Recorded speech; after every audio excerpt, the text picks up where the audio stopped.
British Lieutenant Frederick Mackenzie wrote, "It is certain both sides were right for it, and a single blow would have occasioned the commencement of hostilities."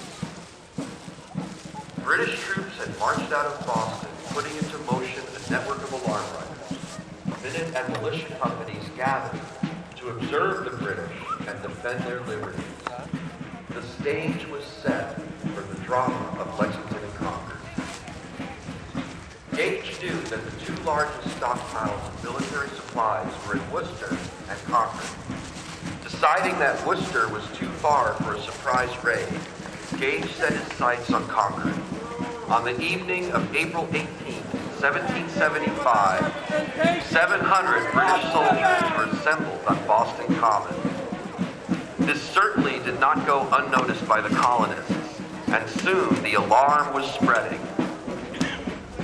William Dawes went via the Boston Neck through Roxbury to spread the alarm.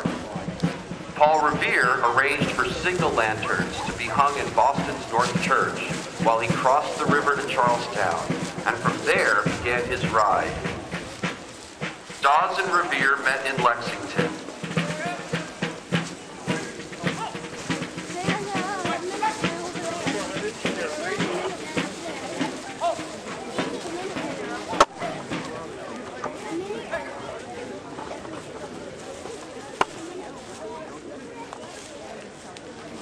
At about 1 a.m., Revere and Dawes met Dr. Samuel Prescott, who was from Concord and was returning late after courting Lydia Mulligan in Lexington. Prescott offered to help Revere and Dawes spread the alarm. As they were going through Lincoln, they were stopped by a group of British officers on horseback. Here are the words of Paul Revere. "I saw 4 officers who rode up to me with their pistols in their hands and said, 'God damn you, stop. If you go an inch further, you are a dead man.' Immediately, Mr. Prescott came up. We attempted to get through them, but they kept before us and swore that if we did not turn into that pasture, they would blow our brains out. Mr. Prescott said, 'Put on.' He took to the left, I to the right, towards the wood at the bottom of the pasture, intending when I reached that to jump my horse and run afoot. Just as I reached it, out started 6 officers, seized my bridle, put their pistols to my breast, and ordered me to dismount. Revere was captured and Dawes turned back, but Prescott escaped, and it was Prescott who carried the alarm through Lincoln and on into Concord. Revere was later released, but they took his horse away.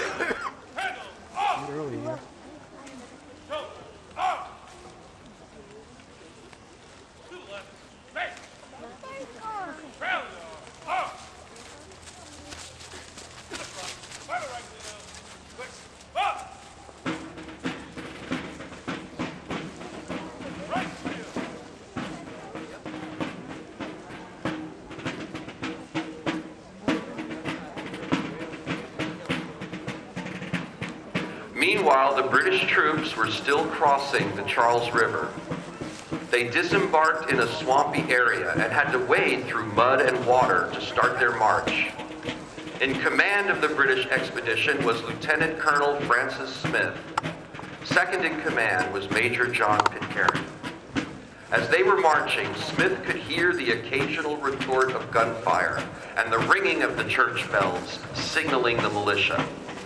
Realizing that there might be trouble, he sent a dispatch back towards Boston, requesting reinforcements. At dawn, the British regulars arrived at Lexington Common.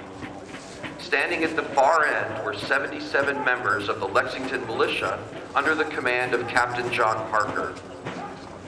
As Major Pitcairn led the British troops onto the Common, he shouted, "Lay down your arms, you rebels." Captain Parker ordered his militiamen to disperse. Unexpectedly, a random musket shot sparked a brief but violent skirmish. It is unclear who fired first at Lexington, but the initial shots provoked British volleys. When the smoke cleared, 8 colonists lay dead and 10 were wounded.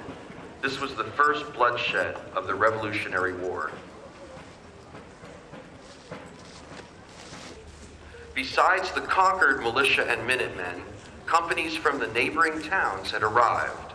Acton, Lincoln, Bedford, Westford, Stowe, and Groton came to help defend Concord. By mid-morning, the colonial ranks up on the hillside had swelled to about 400. The British sent detachments from the center of town to the North Bridge. 3 companies, or 96 men, were guarding the bridge. Another 4 companies, about 120 British soldiers, went on to Barrett's Farm, about 1.5 miles west. Incidentally, Barrett's Farm was just added into the boundary of the Minuteman National Historical Park. It was just signed into law recently.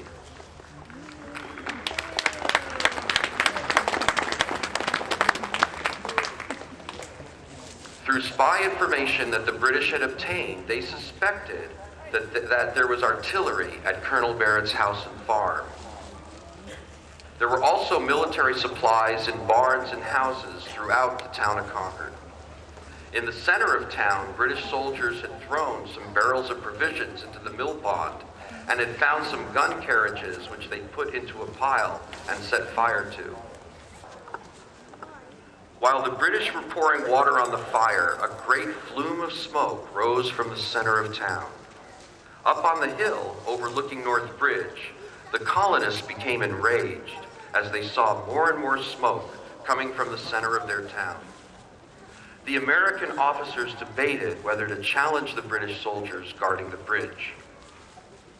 Joseph Hosmer said, "Will you let them burn the town down?"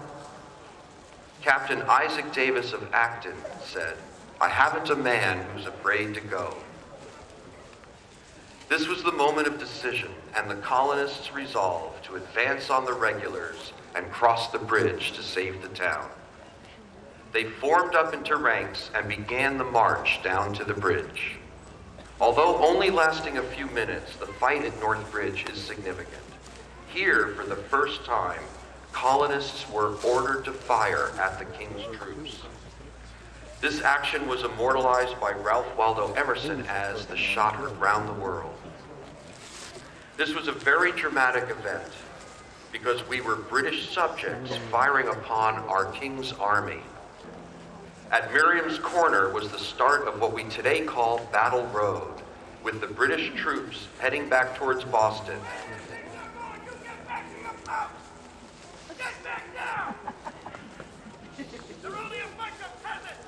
Huh.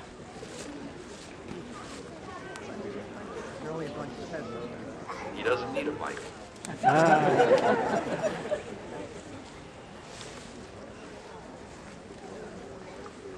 At Miriam's Corner was the start of what we today call Battle Road, with the British troops heading back towards Boston and the colonists firing at them from behind boulders, stone walls, trees, and houses for the next 7 hours.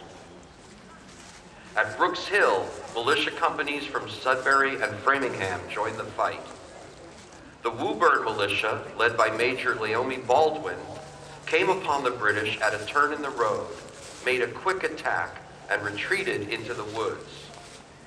Just as the British were reeling from Baldwin's attack, they got caught in a crossfire as the Americans came across the fields and took up positions along the road. Known today as Bloody Angle, this was one of the hottest actions of the day.